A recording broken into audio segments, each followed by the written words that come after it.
I'm John Norton. Atlanta, Illinois is perhaps best known for its two photo ops. There's the city's banana-hued smiley-face water tower. The other, a giant statue of Paul Bunyan with a hot dog in the middle of town. While these are prime reasons to drive through Atlanta while cruising the Mother Road, city officials are rapidly adding reasons to stay a while. WGLT's Lauren Warnicki has more. There's a new exhibit on the grounds of the J.H. Hawes Grain Elevator, which marks Atlanta's 4 decades of failed attempts at erecting a functional coal mine. The city of Atlanta, desperately, like every other town in the late 1800s, early 1900s, needed coal. That's Bill Thomas of the Atlanta Betterment Fund.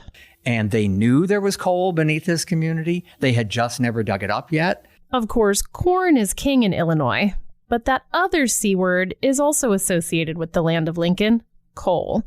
Wyoming and Appalachia are more well known for their supplies of black gold, but make no mistake, Illinois is coal country. The first coal in North America was discovered in Illinois. Think about it. How did we get Coal City or Carbondale? They found themselves relying on coal from other towns, and that cost them more money. So they wanted to have their own. So what they did was, in the late 1870s, group of gentlemen in town got together and formed a coal company and decided they were going to raise money from the rest of the community and do their best to dig a coal mine. Fewer than 2,000 miners work underground in the state now, a drop of 80% since the 1980s. But the coal industry is still central to the identities and economies of several Illinois counties. They began on March 3rd, 1879. And if you can imagine just walking to this space, there's no building here. It's just bare ground. And you and some other guys have shovels. Okay, and you're going to dig down 130 some feet. There was a reason to dig in Atlanta. They just hit water first. Okay, they brought in huge pumps from St. Louis and tried desperately to pump the water out. They'd get it out for a while, shore up the sides, go down a little farther. They'd run into water again.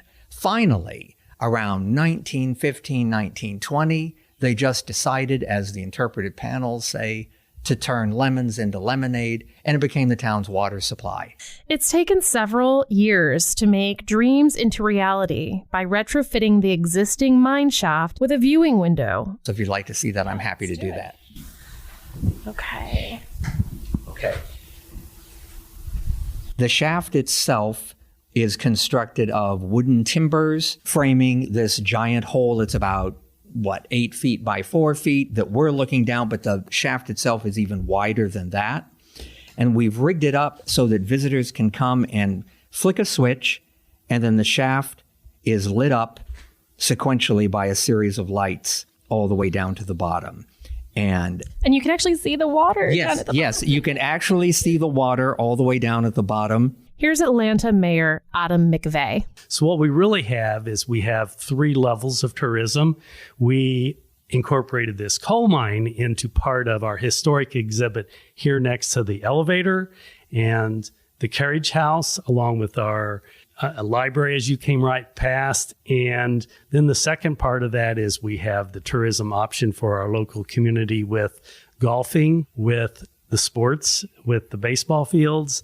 And then the third piece of that is Route 66 and the tourism along those lines also. So it's a multifaceted approach that gives a person a reason to come to Atlanta and spend a half a day here. Again, Bill Thomas. We've actually been, as a community, working to develop a local tourism industry for over 15, going on 20 years now. Our best year ever, we had over 40 bus tours stop here in Atlanta during the summer season. And that's bringing a large number of folks here who are inclined to eat while they're in town. Other visitors coming in, we know, go to our other restaurants. They buy gas while they're in town, and they shop at some of the small souvenir stores that we have. We've had over 50 people in here just this morning. This is Scott McCoy, a former mayor of Pontiac who now works as Atlanta's director of tourism. That shows, and they came here specifically because they heard of this as part of Atlanta's attractions and museums. And there are more attractions on the way. The forthcoming American Giants Museum sits at the corner of Arch and Vine, across the street from Chubby's Bar and Grill, and just a few paces from that hot dog-toting Paul Bunyan. The museum, set to open next month, has the facade of an old Texaco station and will feature the world's largest collection of enormous fiberglass figures, the 1960s version of those inflatable air dancers used at car washes and dealerships nowadays. Again, Bill Thomas from the Atlanta Betterment Fund. Texaco Oil Company had a brilliant marketing idea in 1965-66. Let's build these giant statues, put them at our gas stations, and it'll just attract so much attention.